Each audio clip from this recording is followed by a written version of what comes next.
All right, it is time to start on the companion piece to the Wise One. And there's a lot of bead work that I did on this piece. So I have to take my time and go bit by bit. So I'm going to start with the satin patina, which is what I used as highlights on the beard of the Wise One. So I'm going to do some of the beads with that. They're going to be multicolored beads. So I've got to stay focused, do one color at a time so that I can make sure that I put on 3 coats of each and then move on to the next one and so on and so on. So it's a process. Shall we begin? In the words of Daenerys Targaryen.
I know that looks like 2 coats, but I'm actually only counting it as 1 because I found that this particular glaze to me is just so watery that I don't trust the opacity. So I'd rather just really go ahead and lay it on thick.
Now I'm switching over to a glaze called Sandstone, mixing it up.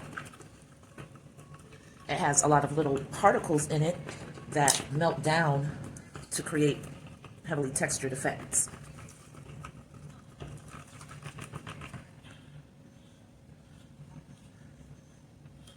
I'll show you the picture on the container in just a second.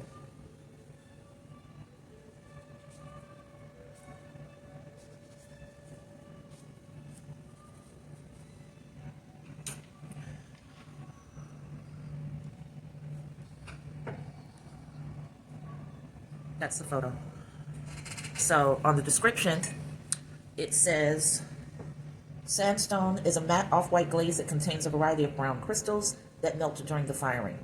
To a cone 10 reduction, color darkens, glossy blue purples become more prominent.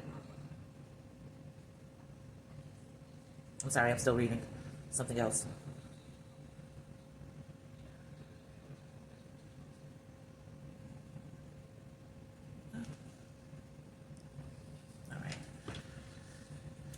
So I think I need to go for a different size brush to do this beadwork. So I'm gonna grab it now, find one that I think will work. I don't have very many pointy ones. Well, I do. Sort of long. Bear with me, I'm looking through my arsenal of paintbrushes. I need to get more paintbrushes. All things in their time. And right now is not the time, unfortunately, but it will be soon enough. What's for me is for me.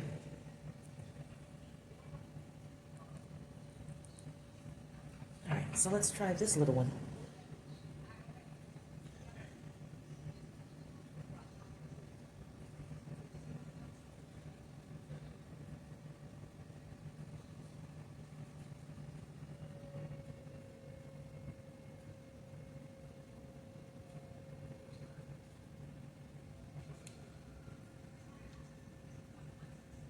As you can see, that goes on very dark. So I'm trying to be careful not to get sloppy and start dotting it over everything.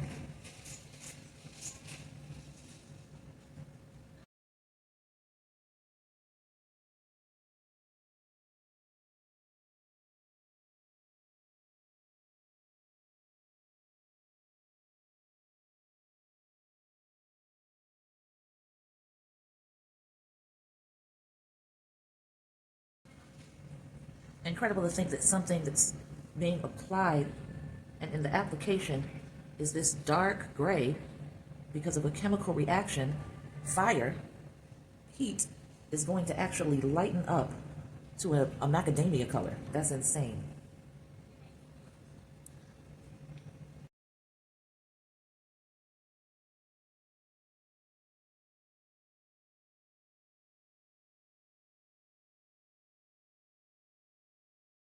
And I just got a little bit on an area that I didn't want to. I'll wait for it to dry a little bit and then I'll scrape it off. I actually need to check the Wise one for a couple of blots that I know I had mistakenly done. And I get real impatient. I get ready to move on to the next thing and forget to be as, just as diligent as I need to be.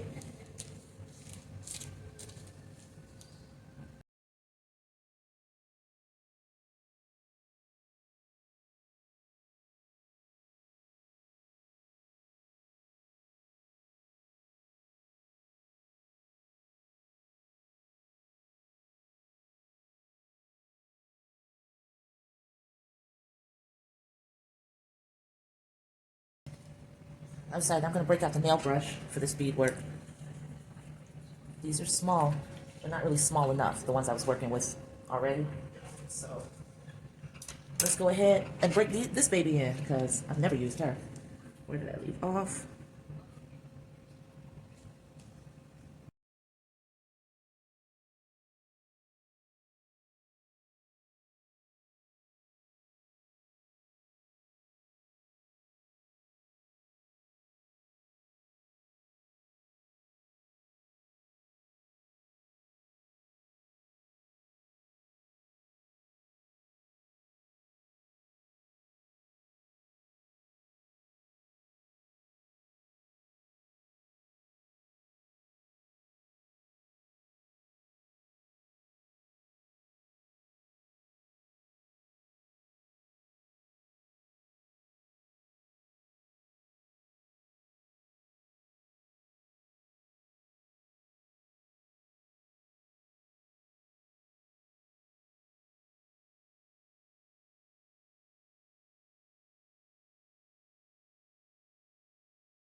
Okay, so we're clocking out at 1 hour and 6 minutes. We'll call it 1 hour. And I have applied 2 coats of the satin patina. Let me turn this back around now that I'm not working in this moment. All right, so 2 coats of the satin patina, 2 coats of the sandstone. So I do have to apply a 3rd coat to the beads, and you can tell which ones were done. This, the darkest one, is the sandstone, believe it or not, and the satin patina is the one that's the sort of sea green, bluish green. So I'm using pretty much all of the glazes that I have to decorate these beads, and then I'll do the face and the wick locks last.